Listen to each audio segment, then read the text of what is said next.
Hello, Star Wars fans, and welcome to episode 61 of the Star Bros podcast. I can't believe that we're already in the 60s, but here we are. And this is a special one because this is the first time that we are trying to do a live recording of the Star Bros podcast straight from the basement of my broho's house. So I will Basement. introduce him. The basement, isn't it? This is Starbro Studio East. Is that what we East. called it? Yeah, Yeah, that's right. That's right. because you have Starbro Studio West. Yes, I am a little bit more west than you. That's a good point. Star Wars Studio East. Yes. That's the correct name of this. And I'm joined as always by my bro host, Jan. And I'm joined by my bro host, Ben Skywalker. I didn't say your last name, so my That's bad. okay. And this is very different for us. I Yep. think we're both feeling a little bit like, wow, this is going to take some getting used to. Yeah. But I'm excited that we're coming in more formats now. So if you're listening to us on our traditional stream, great. Whether that's Spotify, Apple Podcasts, wherever it is, thank you for continuing to listen. If you want to check us out live and see what our weird faces look like, you can go to us at Broaxium on YouTube and check us out. So soon the metaverse.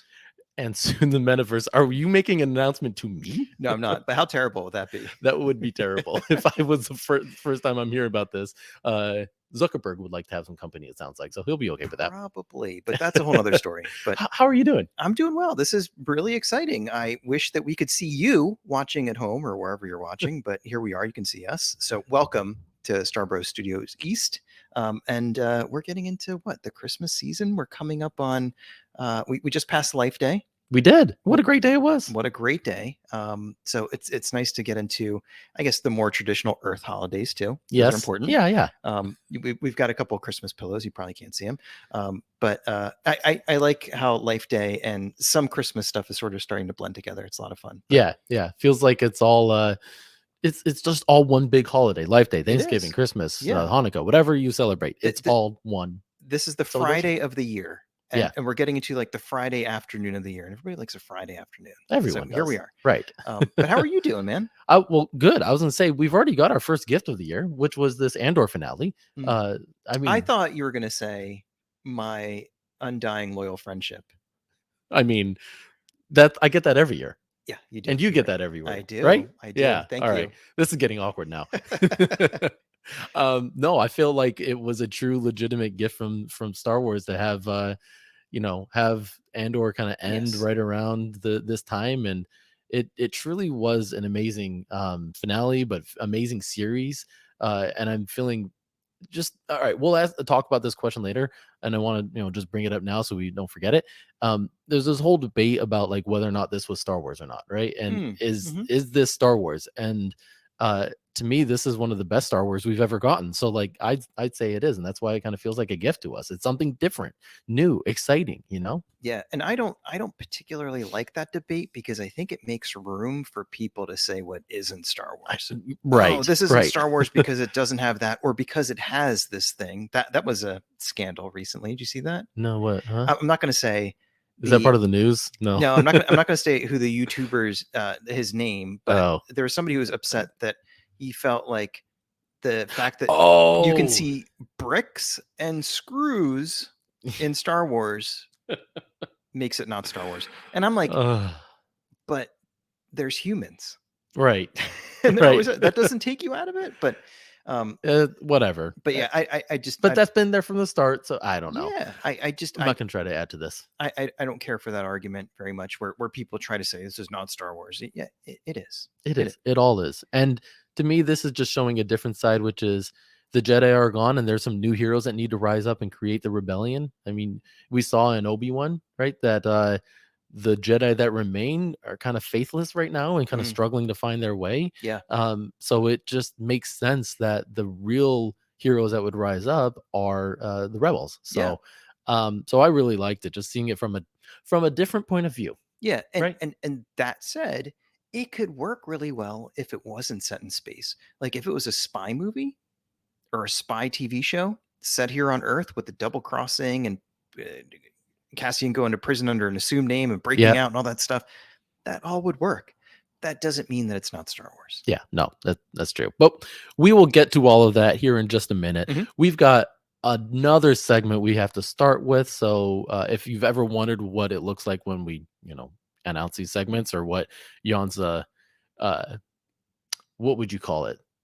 Sound effect. Sound effect. Yeah.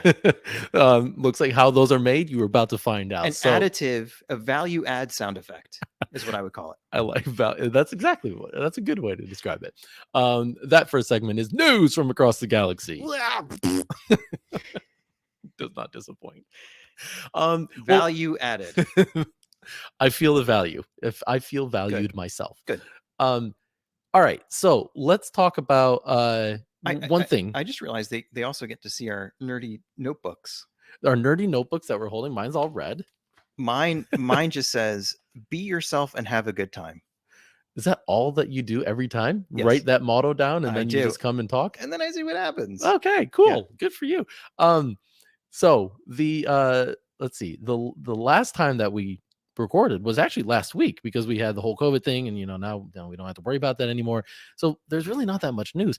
But because we're recording on what happens to be December 1st, the first day of the end of the year, which is exciting, we got some news today. Yeah, which is some great news. What was it? We got two pieces of news. I'll start with the one that I think a lot of folks are most excited about. Yep.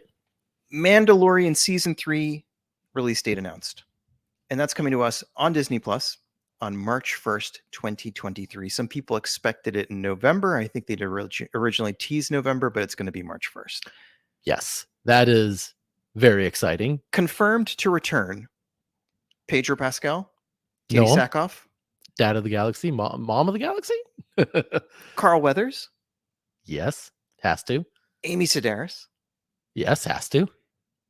And Giancarlo Esposito.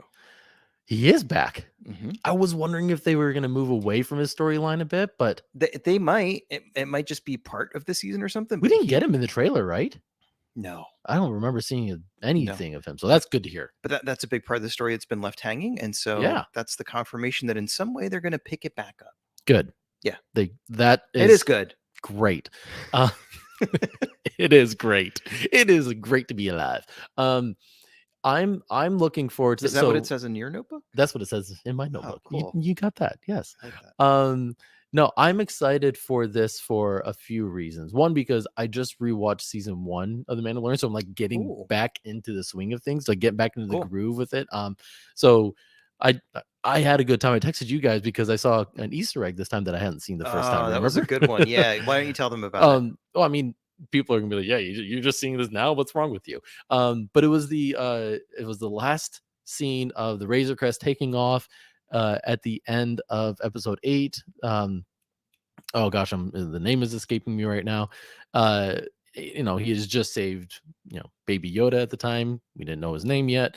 They're taking off and going off to find new adventures in the galaxy, and you see out of the exhaust ports a little symbol in the air that's flowing out, and it was the symbol of the rebellion. I was like, that's so on both sides. I'm like, that's so cool. Like, how did I not see that the first time? I'd never seen that. I don't think our bro host Chris had seen it. No, he sent that to the group chat because you responded like, what? Yeah, I think we all sort of jumped out of our seats. Yeah, so that was a good find, good eye. But I think this is a great time if you want to kind of recap seasons 1 and 2 again, like start watching them. Yep. Get started now, watch one a week, and you'll be caught up by the time that we get it. March will be here before we know it. Yeah. And even better, we still have Star Wars in between there. We do. Bad Batch is coming what, January, February? Right in the new year. I think it's a month away. And I think I heard we're getting another trailer. I mean, typically they do that. They release like a trailer beforehand. So we should be on the lookout thought for about that. it in a while. It's very exciting. Yeah. Okay. Maybe you need to start rewatching that one too. I guess so. Anyway. Yeah.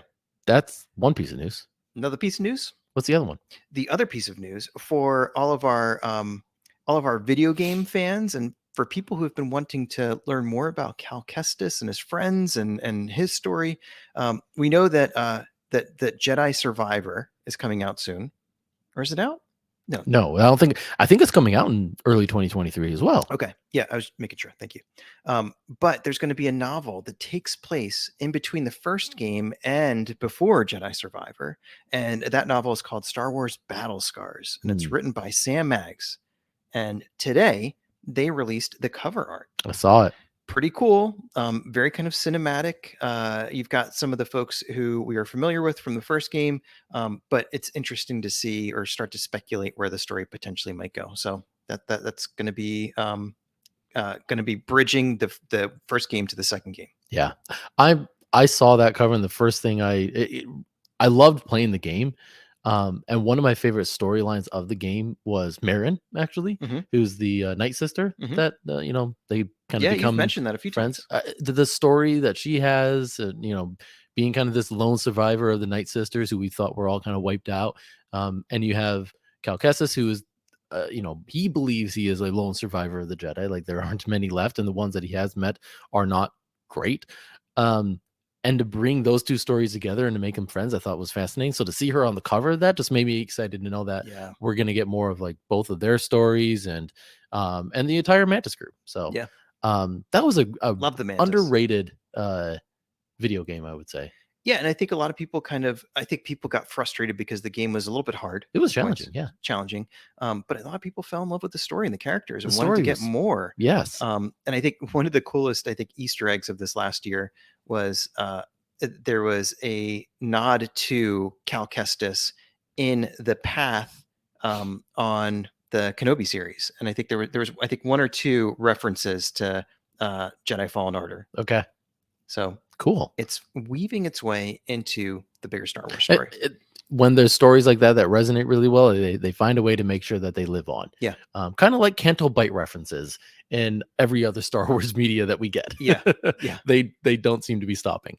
Um, was there anything else news wise? That's it. But hey, we got to brace ourselves for a ton of new content. So That's true. We've been spoiled in other ways this yeah. past week. Yeah. So I mean, without any further ado, should we just get into the second segment? Let's get into it. What's that one called? Your turn. More to the story. Dun, dun, dun, dun. And where do we begin? And maybe we begin by saying we're going to be covering what is considered the finale of Andor. The two, yes.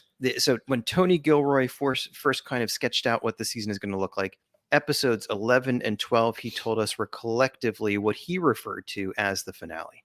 And so we're going to be covering them together. And we're not necessarily going to go beat by beat, but we think that there's just so much here. It's kind of hard to pick where we wanted to dig in. So we spent a little bit of time trying to figure out, like, how do we prioritize the different parts of this conversation? But what we didn't plan out was where we wanted to start. Well, I'll start somewhere. The beginning. The very beginning. Good call. Long time ago in a galaxy far. No, not beginning? that very beginning. No. Sorry, I had to. That reminds me of a physicist joke that I heard once. I don't know if we should talk about that now. Should we wait? No. No. Do it. So it was a recipe for making a pie, and step one was create the universe. All right, let's begin. That's actually really good. I like That's a good that. one. I Yeah. really like Yeah. that. But then I'm It's also making the one. It was making a pie from scratch, I think, is what the. I'm also the one though that names our episodes, and I named this one very poorly this time. Well, why don't you tell them what it's called? Ferrix Bueller's Day Off, folks. No, on. Ferrix Bueller's Day On. Maybe I should get it right, but it's obviously a play on the movie title. Oh, now I get it. You did get it before. I don't believe you. No, let's start from the very beginning of this episode. With the Narkinians? Before that, even. Okay. I think the cliffside. Oh, because this is really interesting. All right, I'll back up a little bit. A lot of comments have been made about how this doesn't always feel like Cassian's series because he's not the only character that we're following. I mean, if you think about like this could easily be called Mon Mothma's series too. Like she has her own independent storyline from Cassian's. Mm-hmm. It's just weaved into Cassian's story somehow. And then you get Kino Loy, who's his own character, and then you have the whole Aldani sequence and everything. So like and Cassian's just kind of a player in all that. Luthen and everything he's working on with trying to set up this network of the rebellion. And you pause and you go, where's Cassian in all this? And he has some moments. He has some. He's obviously a big part of it. But to me, this part with him hanging off the cliff with Melshi was one of my favorites, believe it or not, of Cassian's. Okay. Because he's supposed to be the hero, and this is where he really shows us his heroic abilities. He's hanging there, like, and the way that Tony Gilroy like shot it, like they showed his feet, they're all bloodied up, and everything. Like they're hanging on for dear life.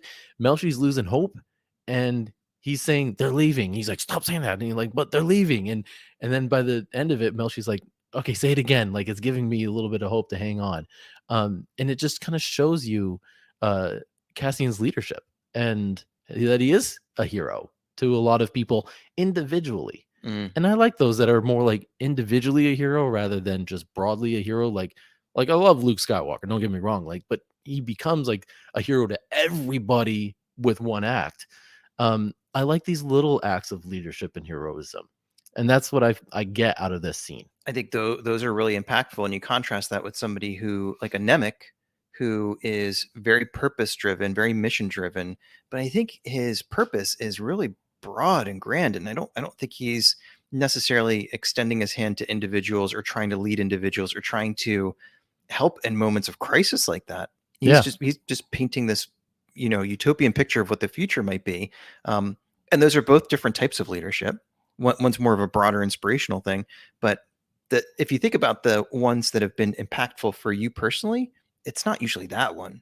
Yeah. It's usually the one-on-one thing. So Yeah. I like that too. I'm with Yeah. you. Yeah. That so it's just a little thing, but that's what this series is full of, is just little moments that add up to something really big. So it was very small. Where would you like to go next? Oh gosh. Well, I actually did want to talk about the Narkinians for a second. Yeah, let's do it. So I think I mentioned in the last episode that we have not gotten a whole lot of aliens Right. in the show thus far.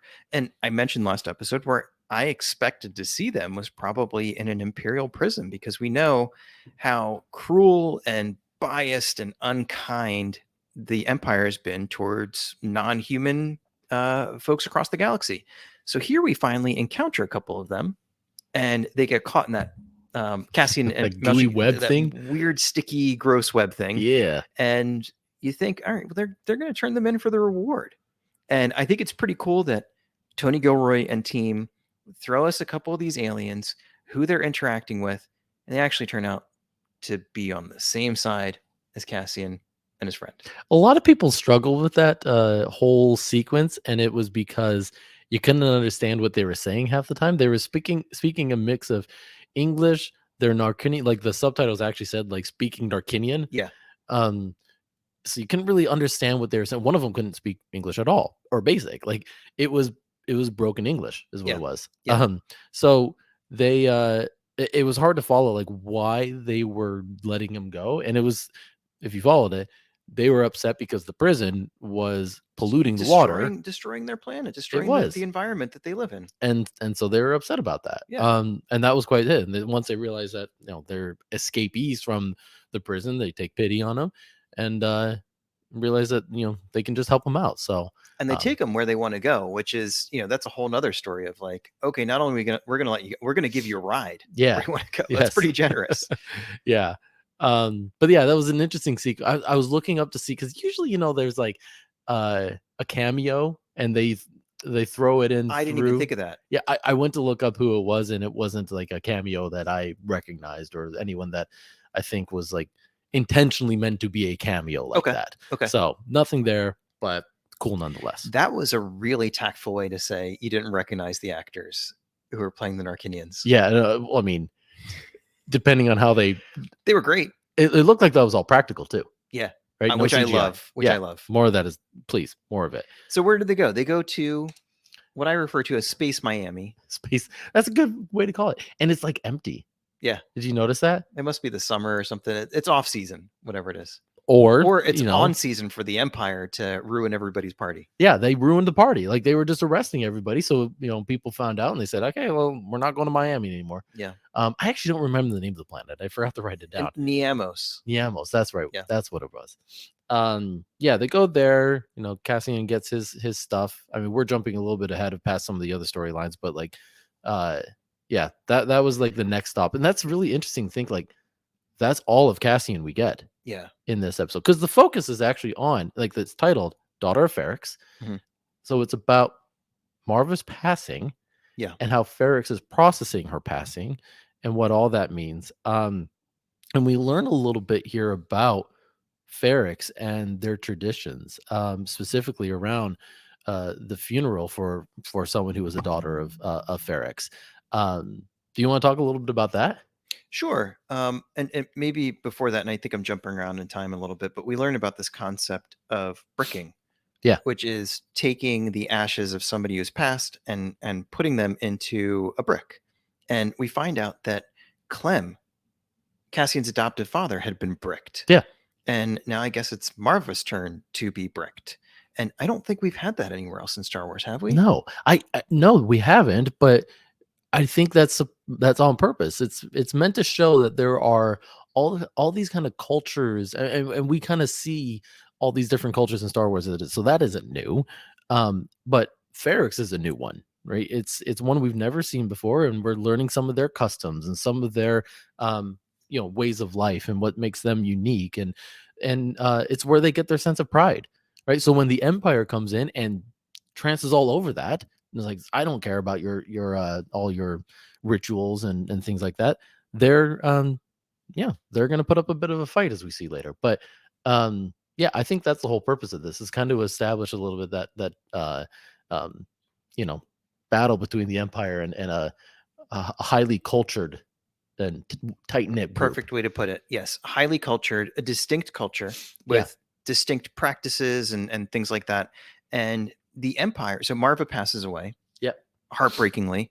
And the heartbreak, I feel like, is magnified by seeing the way that B Oh is just suffering. yeah. And in fact, and who is it? It's Brasso. Brasso. Yeah. Sort of stays with B and comforts B. Yeah. Yes. My heart. Even his little like whimpers. Yeah, he's looking Oh. around. Just poor little dude. But they decide that they're going to have this funeral procession with a band and things like that. And I might be getting ahead of myself here, but immediately it's like you see how strong the cultural identity of the people of Ferrix is, and it's like everybody kind of knows what to do, and everybody knows what happens when a daughter of Ferrix passes away, and the honor you bestow upon that person. But right away, the Empire starts to kind of like cramp everything. Yeah. You can't have too many people. Don't start at this time, start at that time. And it's just a big cloud over an already sad day. But I think if you're allowed to kind of conduct the funeral procession with the music and do the things that you want to do, that allows the people to heal, and it allows the people to begin to process and grieve appropriately. And the Empire's even taking that away. And Mhm. it builds your disgust for the Empire.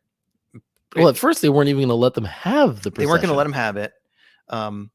But then they But let then them have it. Dedra lets them have it because she wants to set a trap. That's the only reason they have it. That's the only reason. So we'll let you have your funeral because we think it's an appropriate trap for the guy that we're really trying to get here. Oh, and we're gonna limit your numbers so that there's no issues of ruining the party and having you guys all fight us. Like, we can easily take out 30 people, not a whole entire town. So Yeah. I mean, we'll get back to that. But it just kind of gets to how these two sides are trying to flex their muscles. Yeah. You know? And it feels like an especially cruel thing to say. We're not going to let you grieve the way that you need to grieve. Yeah. For somebody who is an important member of your community. And it's like, I mean, this is stupid Empire. this. You could just wear a T-shirt, put it on all the stormtroopers. We're stupid. I'm with stupid, or whatever those T-shirts say. Actually, I should get one now that we're recording. So anyway, instead of just coming from work and wearing my work attire, or a Star Wars shirt for that matter. Hey, look at me! I'm the one on tangents now. There you go. I love it. I love it. You're not reacting to them though. You're like, getting us back, because you like getting off track. I like getting off track. And while you were talking, and if you could see my thought bubble, it's just that monkey playing cymbals From Homer Simpson. Yeah. I love that one. I did want to mention. So you brought up B. Yeah. And his reaction to this. Sweet fella. We had a whole episode kind of dedicated to droids. Let's hear it for the droids, I think is what it's called. It was actually one of our more popular one this year. A great name too. Was that this year? I thought so. I don't remember when. I mean, this 61 in, who remembers? But we talked about how interesting it is that droids emote. And yeah, I don't know if I've seen a better acted or droid emoting than this right here. I mean, he was legitimately sad. He was kind of like puppy dog in a few ways. Like, very can puppy dog.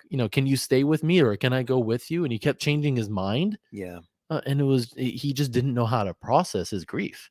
Yeah, and I think you see literally certain process. droids, and it's their imperative to do a certain job, and I don't know if I get that with B, or if it's like almost like a genuine attachment of like, I care about this person and they're gone, and so what do? I need to kind of lean on somebody else because I got the feels, and Yeah. it's not a very robotic thing. No, I mean, and then when Brasso comes back later and he's charging, he's like, "Come on with me." He's like, "I'm charging." He's like, "You've been there all day," and Hmm. that's how you process grief. That's what people do. People can't get out of bed. They can't. Like, I've had enough rest. I've slept. I'm fine. I can't. I just can't move. Oh gosh. But how happy it makes him when Brasso says he'll stay the night. You Mm-hmm. know. So yeah, there's some really powerful scenes with B that, if you didn't like him before this, hopefully you like him now. I was gonna say I really liked him. I think this escalated him to like the echelon of like, I need B merchandise. Do you need a bobblehead Sure, from Funko? I'll take a Funko. Yeah. We could have gotten one if I would have, at Comic Con. Oh yeah. Remember they had one there, like an exclusive one, but But I didn't know how that worked. we didn't book 6 months in advance and wait in a line for 18 Apparently, hours, and um, yeah, I'm not just waiting in line that long just to get you missed the one of whole those. day. I know, yeah, Another tangent. and everything that we did there, Yeah. so much fun. Anyway, Yep. where But to next? well, that's a good question, because I was just about to say that these last 2 episodes cover a lot of geography from Yes, planet to planet to planet to planet, and you start to it all fits together, it all works, but just a really good example of, I think, how tight a storyteller Tony Gilroy is, because he can take you to 6 different planets in a way that all kind of flows together, makes sense, and stacks up in a way where you're like, ah, I think I know where this is going, and the setup's been great, and the finale is going to be amazing. So I think we go to Coruscant next. yeah, we can go there. Okay.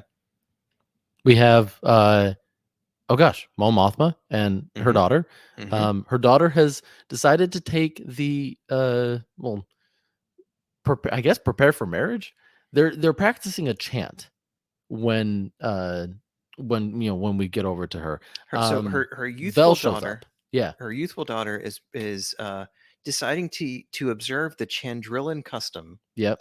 of marrying pretty young, which all of this starts to feel kind of like medieval Europe to me, where Mm, powerful families are marrying one another through, or powerful families are aligning with one another by making their kids get married. yeah. That's kind of what this feels like. Interesting. But Okay. Mon Mothma is not making her get married, is she? No. It's the other way. So Mon Mothma secretly, one of the big leaders of the rebellion, has her own rebellion at home through Yeah. her daughter Yes. Leda. Which every person with a teenager would probably say that's what I have too. Man, yeah. I have a 8-year-old that's just like that Were sometimes. you a rebellious teenager?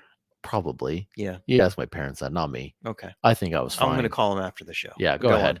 on. No, I actually wrote down the chant because I thought the chant itself was really interesting. Mm. It's in the if you kind of just slow it down and piece it together with the subtitles. I want to read them because it's kind of interesting and weird, and I want your reaction to it. Yeah, lay it on me. So they're saying yielding in acceptance, safe in the braid of the old ways, true and steady and braided in trust. The old ways hold us. Safe in the knot, in the binding, the old ways teach us. Bound against the wind, tied to shore, tethered in permanence, safe in the braid of the old ways. You hear a lot in there. You hear braid, you hear old ways, you hear trust, you hear a metaphor about wind and being tied to the shore, being safe in the knot that binds them. Um, it sounds it's very it sounds a lot like marriage, Yeah. right? But there's a little bit of hint of like something doesn't feel right about this too. Hmm. And I Oh can yeah. see why Mon Mothma is like, I don't like this. And Vel too. She's like, are you serious? Like you're teaching them these old, and they call them, they're even obviously calling them old ways. That I find interesting. They're acknowledging the fact that these are, I don't want to use the word ancient, but uh, they've it's a pattern of living that they've espoused for a very long time and are accustomed to. But there's, I guess they're breaking away from it now, and then there's like a movement from the youth to go back towards them. What do you make of all this? Well, I think a line that comes to my mind is a line that I've always liked. A guy I thinker, I guess you could call him, a philosopher, said once that you have to recover tradition and recover from tradition. Okay. So some traditions are worth kind of like keeping alive because Sure. you see the value in them Yeah. and it brings people together in a positive way. And some are kind of damaging Mm-hmm. and you sort of just inherit them based on whatever culture you're born into or whatever. And those are the ones that you're trying to recover from. Yeah. Mon Mothma has moved away from her home culture and now she's on this very cosmopolitan world of Coruscant. Yeah. And it probably feels especially distant, and the old ways probably feel especially old to her. So it probably feels really weird for that to be happening in the house. I don't know if there's a resurgence amongst the youth here, or if it is just the rebellion and the opportunistic parents who are trying to create alliances between families through marriages. But it feels gross the whole way through. It It feels off. it felt very interesting that it's coinciding to me with the rise of the empire. Mm-hmm. And at the That's same time, the rise of the rebellion. Like, is the empire and their way of oppressing people getting them to, I guess, find maybe a good thing of that, like get more in touch with their culture, or the opposite, which is kind of go back to old ways that were binding in the not in not so good a way.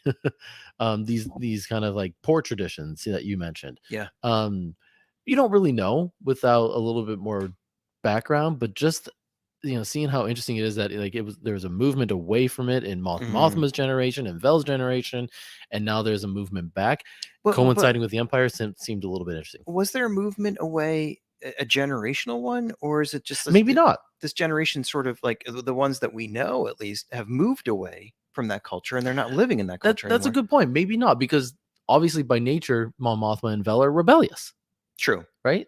But they're not rebellious just for the sake of rebelling. Mothma didn't rebel until the Empire came around, Yeah. right? Until she's like, this doesn't feel right. And I'm a senator and I'm the one who's supposed to make things right. Yeah. So that's what did it for her. Yeah. Yeah. Anyway, it's a really interesting scene. Mon Mothma comes clean with everything that's been happening and why she needs the 400,000 credits and stuff. So it's a really emotional scene. You really feel for her and what she's going through, not only to support the rebellion financially and the difficulties in doing that for Luthen. It kind of made you feel like, is Luthen taking advantage of her and her just wants her for her money kind of thing? I think Luthen sees everybody like they're a resource for the rebellion. Yeah. I think it is very much, what have you done for me lately? What can you do for me next? Yeah. I don't think he has personal attachments. We might see that changing a little bit at the end of the next episode, but yeah, I don't think that there's any warm and fuzzy. I think the second she becomes not useful, I think Luthen moves on. Well, because I'm not saying that this is a problem with the plot at all, but she could You have. can. It's not, though. I don't think it is, because of what I'm about to say. If she told Luthen, "Hey, I'm having troubles finding 400,000 because of the money I've lent you, and they're on to me," like, well, first of all, I don't know if she trusts him enough to say all that. But secondly, could she just be like, "Can I have a little bit of that Aldani cash to Right. help me out here?" Right. She doesn't do that. She doesn't feel like she could. And it's interesting too, because she brings up Aldani. Like, as soon as Aldani happened, that's when they started looking at the ledgers of Mon Mothma's accounts and figuring out that something was off. The taste is in the Emperor's mouth. Yeah, exactly. And Vel, did you see Vel kind of shudder a little bit when she brings up Aldani? Like, I know I was part, like, that could be a plot moving forward. Like, does it cause a rift between her and Vel Potentially? Yeah. later on? So that was just a little moment I loved. Got it. Cool. Got it. Great. So, moving on. I think the other thing maybe in this bit here is this where Cyril gets the phone call? Cyril gets the phone call or the from video call from one of his former troopers. I wrote it down. I think his name is Curly. Curly. He looks like Curly. Doesn't he? Yes. I love that reference. Curly calls him from I don't know, like a factory where it seems like a lot of stuff still is on exploding. Morlana 1. Yeah, right. Yeah. So Curly gives him a call on a flickery old vid screen and gives him the heads up. And this is where all the threads start to braid together. Maybe this is another braiding Ooh, action I like where what you did there. he lets Cyril know that I think I've got a lead. We know that Cassian's mother has died, and they're going to be doing a funeral, and he's probably going to be there. And so Cyril is over the moon. Mm-hmm. Couldn't be happier. Yeah. This is really his life's mission, isn't it? And plus his mom says something that's just like another dagger. Yeah. And he's just like, all right, I am done. I am stealing your money and I am gone. Yeah, what a creep, right? Um, yeah. Stealing from your mother? Come on, man. She's kind of a pain. She's a pain. I'd But steal from her. but it No, I'm just kidding. it shows like the reason that we're seeing all these characters colliding in the finale is because they're all so committed to whatever their mission is, even if it doesn't make sense. It still doesn't Yeah. entirely make sense to me that Cyril hasn't moved on. Linus. Linus Curly. Curly. Cyril still hasn't moved on. He's obsessed. He is Yeah. obsessed to an unhealthy point, and we've talked a bunch, and you can go back to prior episodes about why that might be. Mhm. And to me, it's the psychology of it is still not clear. Well, yeah, I think it's because he sees the value of the empire and he's aligned with the values of the empire, and Cassian doesn't stand for that. And but I guess there's other ways he could potentially contribute to the success of the empire, but I Can't think let it go. he can't let it go. I think No. it's partly, hey, this is where I can have a meaningful contribution, but also like it's what he's probably thinking about 24/7. He just Yeah. can't get it out of his head. So this is the best phone call of his life. Couldn't be more excited. The chess pieces keep moving in play. That's basically what's happening in this one. And there's one Or more. in Curly's case, the checker pieces. I think I know what you did there, but I don't want to say it. I'm not even sure. But go ahead. Okay. There's also a fantastic scene, and this kind of gets back to, well, all right, there's two scenes I want to mention. There's a very short scene with Bix where she's just, you can tell that the after effects are the effects of Dr. Gorst, right? His treatment is having on her. There's like she's walking and she can barely walk on her own, like she's leaning on the officer. And they pull up that picture of Anto Krieger and like, is this access? Is this the person? And she's looking at like, the answer is no, they're not going to like it, which means I'm going to get the treatment again. And it's so sad to watch just what has happened to her, and she's kind of becoming a shell of her former self, and it's terrible. And then you go over to the other scene, which is with Saw and Luthen, where they're on I forget what the name of that planet was, but Luthen goes to visit Saw, and Saw's like all in now. Is and it Segra Milo? That sounds right. Yeah. And it's all centering around it's all centering around Anto Krieger. It's so interesting to me that they created this whole storyline that has been happening since probably like episode 7 at this point. And we never get to see what's happening. It's all happening off camera, and we're just being told what's happening. What do you make of that? Like that decision to do that? Why not show what's happening in Anto Krieger's attempts? That's a fair question. To me, it's almost like the sounds that Bix is hearing, or the way that Steven Spielberg played Jaws, of if you don't show it, if you don't play the sound of it, if it's kind of talked about in the background and worried about, your imagination kind of runs wild. I think it magnifies the emotions of it, like the tension, the anxiety, all of that stuff. I think it's probably, it could be a practical choice of like, let's not pack that into a very dense, complicated story with lots of characters and lots of places. But I think that Tony Gilroy probably put that in the background as a thread to kind of tie some stuff together, but also to play on the emotions of the people watching the show. That's my hunch. Yeah, that's a good one. I thought too it might have been too dark for Disney, maybe, to show that, like to show a complete battalion being wiped out. Well, I think, I don't know. I think on Ferrix with the funeral procession, the stormtroopers just firing on the crowd, like that felt pretty dark. Oh yes, I mean, a lot of that was pretty dark. I mean, even we're jumping ahead now, but even is it Wilmon Pack? I think is his name. The little boy who makes The bomb a maker, bomb the, and throws it at the. which then triggers the stormtroopers shooting at unarmed people. Yeah, Mostly. I'm kind of shocked that they didn't put one of those disclaimers like what they did at the beginning of Obi-Wan Oh with yeah, that kind of stuff. yeah. Just because like that's kind of scary, but That's traumatizing very stuff. thematic. That's triggering for people. Yeah, and I'm not Yeah, saying that jokingly at all. Like that's no, heavy. I'm not either. But anyway, getting back to that, I think it was an interesting decision to not show any of that, and then just allow us to kind of see how the ISB are processing it, Mm, see how the rebellion is processing, Luthen specifically processes it, yeah, and just kind of leave that alone, yeah. like it's a true MacGuffin, right? Remind me what that means again. I don't know. It's like it's one of those when you ask someone to define it, you're like, I don't know how to like put it in words. Isn't it? It's like a plot device, basically. It's like Okay. something that yeah, a tool or an instrument that kind of drives the plot forward, Okay. if Yeah, that's the best way to describe it. you taught me what a Mary Sue was. I didn't know that. Oh, did I? Yeah. Oh, yeah, sadly. That anyway.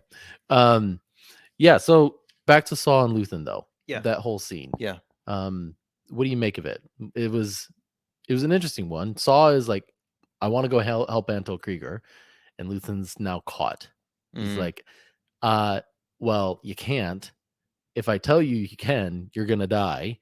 If I tell you you can't, you're gonna ask why, and I'm gonna have to tell you why, which is me kind of showing way too much than I want to. I feel like Luthen doesn't is so uncomfortable with this because he's bringing Saw much closer than he ever wanted him to yeah. be. I think that's it. I think he wants to keep him at an arm's length. And I think it just shows how cold and calculating Luthen is and what he's willing to sacrifice Yeah. to to support his cause and his mission. Yeah. Um, I for me, it kind of continue to show one, Luthen's vulnerable. He doesn't like that, and there's probably no one worse to be vulnerable to than Saw.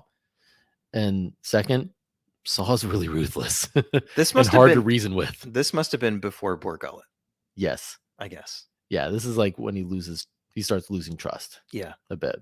Yeah. Yeah. Anyway, anywhere else you want to go in this episode? No, I think we're ready to move on to Rick's Road. Yeah. Well, one more. Cassian, Oh, the very end. yeah. Let's get back to who the character is Yeah. that the show is about. Right. This is the Andor show. Yeah, it is. He finds out the news of his mother Yeah. passing. Yeah, that's right. He's back on Niamos. He tries to like shimmy up that radio tower thing and makes a phone call and gets the bad news. Yeah. What'd you make of just his acting? Diego Luna's acting? Yes. Yeah, I thought it was great. I mean, I think he's been great throughout, and I think he's been particularly good playing a bunch of different emotions in subtle ways. You know, Yeah. he's not like weeping and like falling over or anything like that, but it's all sort of in his eyes and in his face and stuff. And it's a bit kind of like repressed, almost like he's playing it, because he is a character who I think is kind of not being truthful with the rest of the world all the time, and he's pretending to be other people, and he's a mercenary, and he's got to do a lot of lying and whatever. And so when his emotions spill over, I think they're held back, maybe artificially in some ways, where he's maybe biting it back. But I don't know. What do you think of how he played it? I was kind of processing every like emotion on his face. I kind of watched it a couple times, and like you see moments where he's sad, where he's angry, where he's in disbelief, where I mean he's coping with the grief, and he gets back in front of Melshi, and you can see he's trying to hold back a lot of those emotions while he's talking to Melshi. Like that's gonna be hard, really hard to act, especially that latter part. Yeah.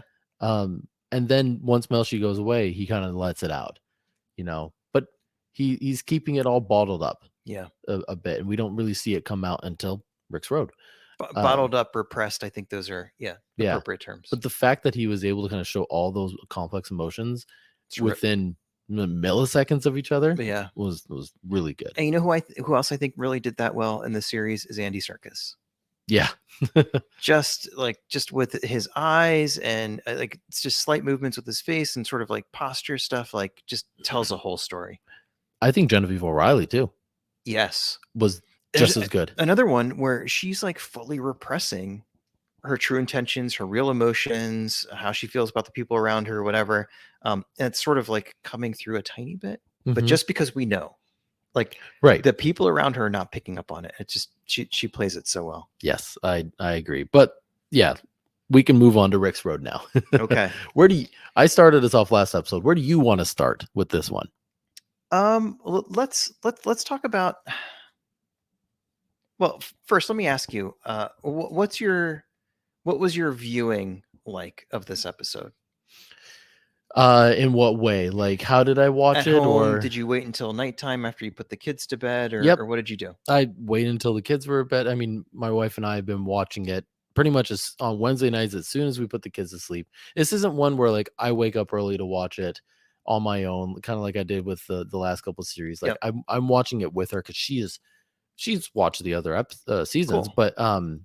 but nothing like this. She got so into this. Cool. So this was a really good one for us to watch together. Awesome. Became even better watching it together, knowing she was enjoying it as much as I Oh, was. I love it. Okay, cool. I woke up first thing in the morning on the Wednesday it came out because I had the day. I was home by myself, and I knew that people were coming over for Thanksgiving, Oh, true. and so I was like, I got to squeeze this in. Yeah, I good got to call. enjoy this now. Some would say you are a true Star Wars fan then. Because you got up that like you must be dedicated, right? I'm kidding. That doesn't make you a true Star Wars fan. Whatever you do to enjoy Star Wars makes you a true Star Wars fan. But there you go. That's the Um, right way to say that. So I think I was trying to squeeze it in. I kind of felt rushed, and I Yeah. felt like some of that was kind of happening in the episode too. So I felt like it matched the vibe, which is why I was asking, like, how did it Okay. sort of sync up with you going into the Thanksgiving holiday? I felt like it was kind of rushed. I felt like everybody was on their way here, just sort of like everybody on the show is on their way to Ferrix. Yeah. And I knew that everybody was going to sort of collide in one place, just like I knew it was going to happen here in my house for Thanksgiving. And did it actually happen? Yes. Uh, two worlds collide. Yes, two or more. But who's all going to Ferrix? So the ISB is going. ISB is mostly There, there, but there. Dedra shows up. She is now there in person. Dedra shows up and starts telling everybody what to do and what Mhm. not to do. Don't kill him. I She want him goes alive. undercover for a little bit, Mhm. right? With Corv. We didn't even talk about that for a second. Dude, you know what I thought about when that happened, when she went undercover? I What? guess because she's just such a defined character in my mind. When you see her undercover, it's like, that's just an ISB officer in some coat she found on a rack in Ferrix. I thought you were going to say an ISB officer in sheep's clothing. No, that would be good. Yeah. I thought about the episode of Community. Chris will appreciate this reference. Yes, he will. The episode of Community where Steve Buscemi is undercover as a student, and Steve Buscemi. I got to catch up on this series. so he walks in and he's got a skate. He's undercover as a college student. He's got a skateboard over his shoulder. His hat's Steve on Buscemi has a backwards. skateboard. Yes, and he's wearing a T-shirt that says "Music Band," and he says, "How do you do, fellow kids?" Oh. That's what I thought of when he saw what do you say? Dedra? I say Dedra. I You saw say Dedra. Dedra going down the street. Like, obviously she blended in or whatever, but to me, she's just like such a defined character in my mind. I'm like, that's not like, she sticks out like a sore thumb to me. Dedra is the new Han or Han, Leah or Leia. You know, it's just Deidre or Dedra. Like, which Yeah. one do you want to do? But I think I heard Partagaz say Dedra. So, Okay. I think I heard that too. You're so right. anyway, yeah, it's so interesting. And I didn't mention this, but I thought it was so cool that they put Cinta, the rebellion spy, into the same shop, spying on the same people with Corv, the Empire spy. Like, Which again, both undercover. this is why I think it would work so well, even if it was like a human spy show, Yeah. because it feels like that's always kind of happening. Like I was always really interested in like Cold War spy stuff, and you hear all these things about double crossing and spies and counter spies and whatever, and they're all like in the same place at the same time, like Yeah. in the same city, in the same restaurants, whatever. And like sometimes they knew, sometimes they didn't know. So I don't know. I love all that stuff. But so the ISB is there, Dedra's there, Luthen goes. Mm-hmm. Luthen's there. Luthen lands in some field behind a hill somewhere, and I think the same field that he landed in the first time. I think you're which right. is how Cassian is able to find him. Poetic, yep, and practical. He rides his cool space bike or whatever into town. Vel is there, whatever. Yeah. Yep, and so everybody's there, and it feels, I think, particularly gloomy. Oh, very. Like a very. Well, they're all showing up at night too. Showing up at night, and it's a sad, dark time. literally and otherwise, Yeah. on Ferrix. Yeah. And so everybody's there, and everybody's there for one thing: Cassian. to kill Cassian or to bring him home alive. That's you have the Empire who hates him but wants to keep him alive so they can question him. Luthen there to kill him, but they're the heroes on the hero side. Like, it's so backwards. What did you make of Cassian's decision to even go? I mean, well, one, I think he went because of Maarva first. For sure, but don't you think he's savvy enough to? I think you don't see it out loud, but don't you think in his mind he's kind of saying like, well, they're all probably gonna they might know that I'm gonna show up, so they're probably gonna want to I don't take think me they out. know that. I don't think he knows that everyone's hunting him. First of all, like, he's been in prison for 3 months or whatever.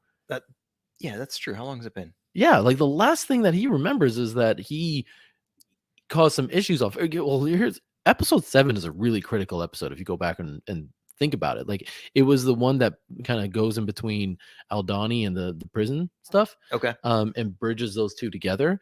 And in that, he makes the promise to Maarva, I will be back. I will come back. That's his last promise. And he brings that back up here. He's been in prison for 3 months. He hears that she's passed. He feels the need to go back and at least pay her his respects, I think. Yeah. But then to see where all the people, in Ferrix have landed as a result of her passing. Yeah. So I think that's, and then once he finds out that Bix is trapped, because remember, the first thing he does is he goes to Clem's brick. His brick. Yep. And he has that beautiful memory. Yeah. Of Clem, of them just like picking up that rusted part, and him seeing, like, showing him like there's 500 credits you can have in here. There was something he said I really liked. The man who sees everything is more blessed than cursed. Which I thought was really interesting. And he talks about opening his eyes and seeing possibilities everywhere. Yes, I wrote that down. Love that. I was trying to figure out, like, why is that the memory coming to mind? I think it, to me, might be showing showing him that maybe you should join the rebellion. Like, is it tied to that, you think? I think so, and we talked about this a bit before we turned the camera on, and I think that these last couple of episodes, and maybe the whole series to a certain degree, is about the construction of Cassian Andor, the rebellion hero who we meet in Rogue One. And part of that construction is him taking from the people around him who he admires, who he respects, who he trusts, taking from them certain things that motivate him and in a way become part of him. Yeah. So I think Maarva has a huge impact on him in her commitment to what is important to her, to the mission that becomes his mission, that was, but continues to be in an authentic way. Yeah. This thing with Clem, this father figure that he had, this whole thing, I think, it's a hope statement of things don't always look great, but if you look at them a certain way, there are opportunities. Yeah, there are possibilities that are positive. I think it instills a hope in a way that kind of complements the mission part of it nicely. And then the other thing that we get is him listening to Nemec's what's it called, a manifesto. Yeah. Yep. And that is motivational in a lot of ways. Oh yeah. And it's a manifesto, but it's also kind of a directive, like, go and do this, like, go and resist the rebellion. And I think all those pieces are kind of coming together, just sort of like bricks build a building.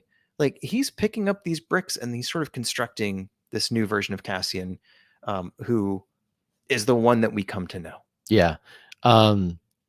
Yeah, I think that's interesting. Your point about, like, all these different influences from the past year of the season that we just watched, coming together to kind of show him what he's capable of becoming. Yeah. Influencing him in the way, and the icing on the cake is, we'll get to it, Maarva's eulogy and Maarva's dedication to the rebellion. That's what really lights the fire in him. Yeah. You talk about Nemec's speech. What did you think of his speech? I mean, he says a lot in there, and I'm happy to pull it up and remind us what he says. Yeah, it's a lot. Why don't you stand up and yell it? And all right, here's my manifesto. No, I mean, I would love to read the Ben Skywalker manifesto. it's not interesting. Don't trust me. It's not even written, actually. I should start with that. I'm not writing a manifesto. No, but there was.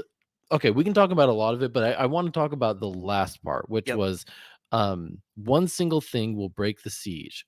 Remember this. He says, remember this a lot. He says, remember this. Try. Try. That was his final word. When you heard that word, what did you think of?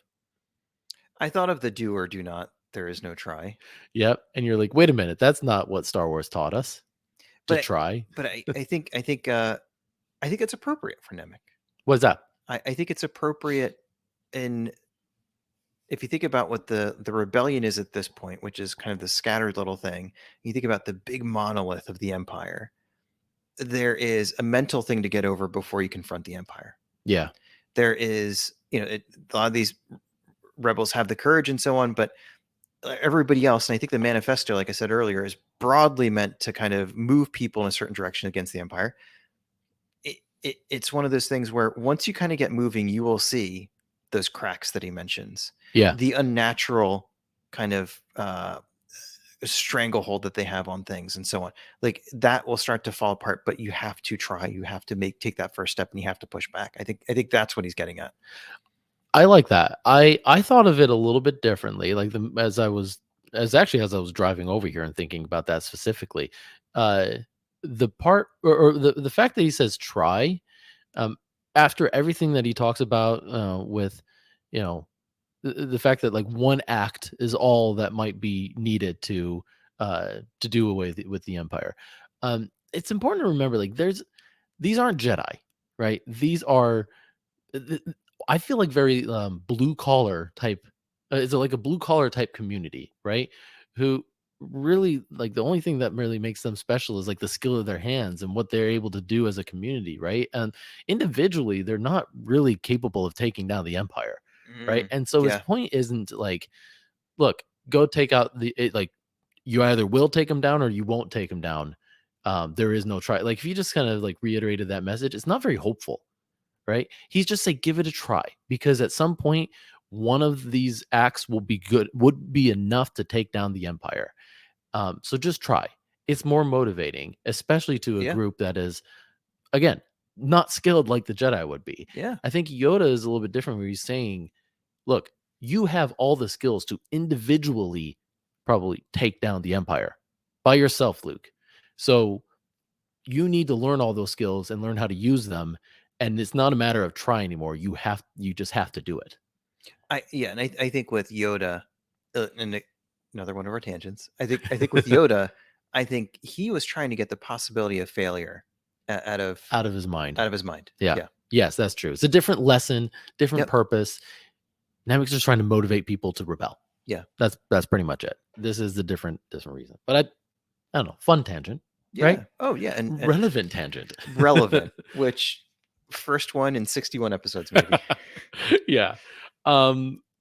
Where do you want to go next? How about I ask you and then I'm gonna give an answer. Okay. Cassian meets up with Brasso Mhm. in the sewers. Uh Mm. what so this to me is a beautiful scene. Brasso stops him, and it's, first of all, Cassian is like, this is the first time I think he is processing his grief. He just starts coming out with all of these things, like, I told her I would be back, I wasn't, I didn't hold up my promise. He is distraught, and he hasn't been able to get it out until he meets Brasso, which I thought was nice. It shows how important the relationship is, that he sees the relationship with him and Brasso, which was neat. But then Brasso stops him and tells him Maarva's last words, and they're they hit me hard. They were strong. I'll just kind of remind all of our listeners of them. Um, he said specifically, it's not his fault. He was just the first spark of the fire, and I think that's a reference to Morlana 1. Like, that was the spark, him taking that shot. He was just the first spark of the fire. He knows what he needs to know, feels what he needs to feel, and when those two come together, he will be an unstoppable force for good. And tell him I love him more than anything he could ever do Oh wrong. my gosh. That's just it's so much to get hit with in that moment. You just got hit with again. So, like, what are you Yes. processing when you hear I those don't think I am words? processing. I think it's I think it's overwhelming, and not to say that that's how Cassian takes it, but there's some expectations in there. There's some forgiveness in there. There's a lot of hope of who he can become and so on. But this is all in the face of, Cassie didn't make it back in time. He didn't have a chance to Yeah. say goodbye, and there's probably some like really heavy emotions, guilt, and whatever else kind of knotted up there. Um, on the one hand, thank goodness that Brasso has this message for him. Yeah. Thank goodness. Like a lot of people don't get that, heroes or otherwise, and he does.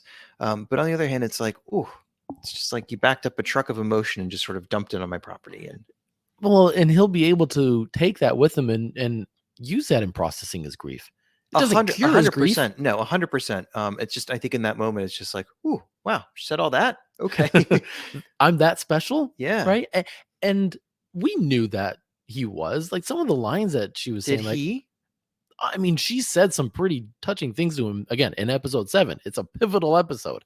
Um, there are some things that she says there about like how much she loves him. Yeah. I don't know. I don't know how much that lands for him. Um, Yeah. I don't know if he fully like takes that in or lets that in. But what about that line of like when basically when he combines his heart and mind, he'll be an unstoppable force for good. I mean, I thought of Rogue One. I thought, yeah, That was foreshadowing. yeah, I think it is.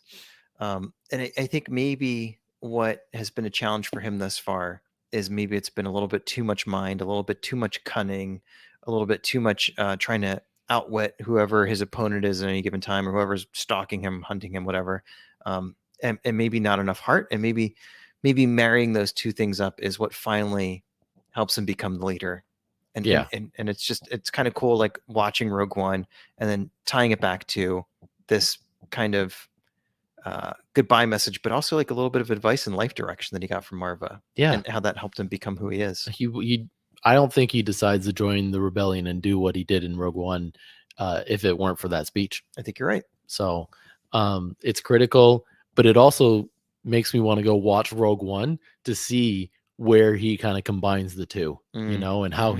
he's been able to do that. So it's going to be a fun little exercise to like, you know, enjoy Rogue One a little bit more. And not just because of that speech, but because of this whole series. Yeah. I need to rewatch it now. Yeah. All right, let's talk about Ferrix. Yeah. The funeral Yeah. now. If you want to walk us through that, or we want me to, Sure. let me know. Yeah. So, well, I can kick it off and jump in, but you guys recall that. So the Empire said you can't have this many people, and you can't start this time, whatever. And one of the first things I noticed was that seems like way more people than they're supposed to have. Yep. So We got a whole marching band. marching band, really good turnout, lots of Yeah. people on the street.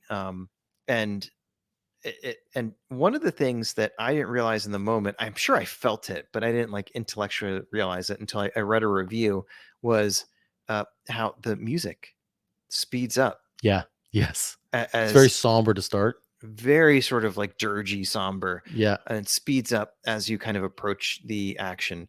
But it felt like a perfect kind of funeral marching band procession, and that it was super, Yes. just very sad but very somber, and in a way that honors the person who's deceased. And they kind of make their way down, and meanwhile everybody's calculating in the alleyways. Everybody's sort of like looking up at where's Cassian. Luthen's kind of in the shadows. Dedra's in the shadows. The Empire's out in the open, not in the shadows, and everybody is kind of marching towards, I guess, this town square-ish type thing, like wherever the end of the procession's going to be. Um, Yeah. and Rick's Road. They're going down Rick's Road they're going down Rick's Road, and everybody's sort of to the hotel. Because remember, the hotel was like the landmark of the town, right, right? right. So they're going to like the heart of the town They're going to the where the Empire is. yep, the middle of the town. What else from that procession stands out to you? I all those things that you mentioned.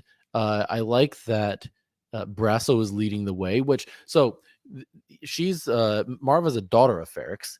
Brasso is a son of Ferrix, Oh, and that's part of. I think that's maybe his responsibility. Is to carry that stone. got it. I'm wondering if that's like the hey, we'll do this for you if you do this for us kind of thing. Yeah, I can see that. As part of the funerals, they start chanting "Stone and Sky," which was interesting. So stone referring to, I think, to the brick, Hmm. and sky, oh, interplaying all that with Bix while she's in prison, listening to this Yeah, and humming along, yeah, crying as they're saying stone and sky. yeah. Like this means a lot to them. All of this tradition. I think the sky then just refers to the eulogy. like broadcasting your eulogy up, and you giving your own eulogy into the sky for everyone to see, which that's a really cool concept of you being responsible for your own eulogy, not somebody else. I didn't take it as a eulogy though. Okay, I that's just fair. I just took it as kind of a goodbye message. But my guess is that because Maarva kind of refers to, like, this isn't the first time that this has happened. Like, every one of those daughters of Ferrix that passes on has to do this. Mm-hmm. So it sounds like it's a pretty common thing. What I like about it is that it kind of gives the passing person to speak their final truth with no concerns of repercussion, no concerns of, they could come after me and harm me. Like, who cares? I'm gone. Let me tell you what I know to be true before I go, It's as real as it gets. as real as I can make it. And in this case, her message is fight the Empire, Mm-hmm. right? That was that to me was this a really cool concept. Yeah, and if you think about it, so she probably who knows when she recorded that, but she had to very deliberately sit down and say, "I need to address people after I've passed away," and this is an opportunity where you have everybody's attention, Yeah, and that's what you choose to say, yeah, very boldly and directly. yeah. It wasn't kind of folded in there; like it was out there. In fact, I read that Tony Gilroy wanted to say something else, I heard that. but Instead of fight the Empire, right, right? Yes, I heard that. it's still Disney, so Uh we didn't go that direction, and that's fine. huh. But at that moment, it's just too much for the Empire, and they don't want to see any more of it. Yes, And I thought B was a goner. I thought so too. Whew. Picking him up and throwing him like that. But it's also nice that, like, B gets to have such an important part, I loved that. right? Yes. Like he's delivering this message on her behalf. Yeah. She can't be there, but he can project it for her. Like Yes. that's really meaningful. Yeah. Man, I love B. I know what I need to find you for Christmas now. Love that dude. Assuming that there are some merchandise already out there I can go and get. Yeah. I mean, we've gotten so much. Oh gosh, what was the Lola, Mhm. the droid from Obi-Wan? Lolo's cool too, but I'm definitely a B2 emo guy. Yeah, I would agree with that. But anyway, so they chaos starts to break out because the Empire's seen enough and they want to put an end to this. They're not sleeping anymore. No, and this is where what's his name? Brasso? Lobs the bomb. Oh, Wilman Pack. Yes, Yeah, throws the bomb, and at that point it is an all-out firefight where they're just shooting on the crowd and yeah. things are going completely nuts. And you can see Luthen's just like ah. He's just enjoying every moment. He's like, oppression rises up. This is what I said. And I can't remember where in this point, like, so Cassian was sort of up in that clock tower thingy, kind of watching down on everybody. Yeah, yeah. And then he realizes he's probably kind of pinned down, and so he scurries off. Mm-hmm. And then the chase is kind of happening, and this it feels like chaos. But one of the things he prioritizes is, and maybe because he feels personally responsible, he decides I'm going to get Bix out of there. Yeah. And Well, goes. he decided that that's why he's in the tower. That's He's waiting to make his move. But yeah, so he decides he's going to get her out of there. He goes to get her, and and again, I think Diego plays this really well. Like he's kind of messed up seeing the state that she's in. Yeah.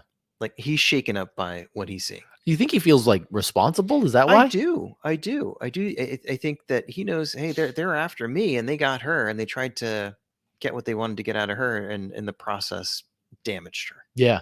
Yeah. And so- she says, like, I dreamt you'd come. And that was the interesting part too. Like she hoped secretly, like, that he would be the one to come and save her. and he did. He did. But it's almost like what's left of her. Yeah. And she's going to need a little bit of help to get back to where she was. But Yeah. so he gets her out of there, and it's kind of jumping around a little bit. He gets is it Brasso and her and B, and gets them to like that scrapyard and gets them To the ship. Mm-hmm. and says Wilman is in the group too. Wilman is in the group. The other daughter of Ferrix, I'm forgetting her name now, Yep. but like she's in there. Yep. So Be like the pilot. he gets some people, some of his people out of there, and says, "I'll Yeah. find you." Yeah. And Bix gives the vote of confidence, like he'll find us. Cassian will find us. Yeah. And who knows if we ever see them again? I would hope so. I hope so too. If you don't see him die, then you would hope that we would see him again. Plus, I think I was just thinking, like, I love that Bix survived. Mm-hmm. Because I could have seen a way of getting him in the rebellion as a result of Bix dying. That would have been one way to do it. Yeah. Right. But I think Maarva's speech was enough. Yeah. Too. So I'm glad that that wasn't the way. But it's so interesting, like watching this whole fight happen in the streets, and Cassian is not partaking in any of it. No, he's letting it play out so that he can do what he's got to do. Yeah, because he's got to save Bix, and Yeah. that's it. Yep. No, but it was really cool. The action was great. It felt just very much. It felt like a riot. Yeah, it was You it was chaos. Like it was not. It was like a riot. It was just totally out of control. What about Cyril and Dedra? Yeah, I thought she was gonna get ripped limb from limb. Like they were dragging her, and Cyril, Swoops in and brave hero that he is. oh my gosh, the creepy hero that he is. And they have that like tender moment in Is it tender? kind of where she's like, "Oh, it's my stalker." Yeah, thank you. I'm glad that they didn't kiss. That's for sure. Oh yeah. I was a little bit nervous it would happen, but like, yeah, I'm glad it didn't. It's gonna be weird to see how that one picks up. I don't think that's gonna pick up well. It's gonna be like, all right, I will do you this solid and bring you in, Cyril, because that's what you apparently really want. But at the same time, she's gonna have a hard time going back to Partagaz and talking about what happened on, and it's Yeah. gonna look like her failure and everything. So Yeah. I don't know where we pick their storyline up, but I don't imagine it being healthy. It can go a lot of ways, but I think you're Yes. right. It's not going to be sunshine and rainbows. No, it never is in the No. galaxy. One more thing, one more scene that we got to talk about. Cassian on Luthen's ship. Yep. Which, by the way, we missed in the last episode. Oh, Luthen's yeah. ship. I want that ship so bad. Oh man, that is going to be the Fonder. Is that what it's called? That's Fonder. Yeah. That's going to be a like a Black Series or something. I just want to be going like, hey, The Fonder. right? Anyway, yes, that does need to be a Lego. Yeah. Series. Yeah. Lego ship a that Lego. A Lego. Yeah. Even better. But yeah. So we find Cassian. Well, Luthen comes back to his ship, and things kind of seem out of sorts. Like he's picking up on something, right? Yep. He's looking around. Things aren't doing. His little helper isn't chatting with him. Yep. It's not even acknowledging him. And then completely unexpected the way that Cassian plays it. Yeah. I did not see that coming at all. I didn't either, but it kind of made sense and it really worked. Yeah. Because he's got to convince Luthen some way that he is all in on the rebellion. And what a way to do it. Like, I just witnessed the funeral of my adopted mother. I have literally nothing else to live for right now except this rebellion. So if you don't bring me in, I might as well be dead. Because again, he's kind of wallowing in grief right now. And I'm going to put the weapon right there. And show you what I mean. Yeah. No tricks. And a lot of people are like, it was nice to see Luthen smile. That's true. Right? That's true. Yeah. And a genuine one. Genuine. A lot of fake smiling in that shot. Right. Because if you were like, we did not get much of them together, but the scenes with them together were good. They were powerful. Oh, yeah. Like in episode 2 or 3 early on where they meet in that warehouse or whatever. 3, really powerful. Yeah. And you kind of wanted them to, you want to see more of them together. Yeah. So I'm really glad that obviously that Luthen says yes, and we knew that he would, but I'm glad that, he saw him for what he was worth, and he sees him, like, if he's been able to survive everything he's been through to eventually end up back on his ship and, pull this stunt, like, he's willing to give him a shot. And he's realized that he's recruited someone and found a hero. Maybe kind of referencing his speech of, not being able to see the sunrise on the, what on what he was able to accomplish or whatever, however he Yeah. said that. Yeah. Maybe he kind of sees Andor as the hero that can. Maybe. That's a good point. I might have to go back and listen to that speech and then watch that final scene again. Well, we typically do a life lessons in these series after We do. some time, We right? do. So Yeah. maybe that's when we go and look at that kind of stuff. That sounds good. What else? And then And wrap. There's credits. People leave the theater. Nerds but not like too you, soon. Nerds like you and I hang out. Don't leave too soon. There's an after credit scene. There is a post credit scene, and I'm thankful to Star Wars Hive and Star Wars Twitter for letting me know that. And then you eventually let our fans know that too. Yeah, through Twitter. Yeah. I usually wait until on Disney Plus where like the screen shrinks and it's like, "Okay, it's over now." It's like, here are the Turkish actors. Yeah, it's like, exactly. Oh, cool. Okay. Exactly. Like it shows you all the different voices. Those who did the voices. I usually wait until the screen shrinks and then I'm like, "Okay, it's safe. Yeah, I can shut it off now." Yeah. Okay. That's a good approach, So, and it wasn't shrinking. I knew it was coming thanks to you because you had seen it before I did. But yeah, more to come in the next, I guess, 2 years from now. Yeah, we'll talk about Andor again. I guess so. What are we gonna do until then?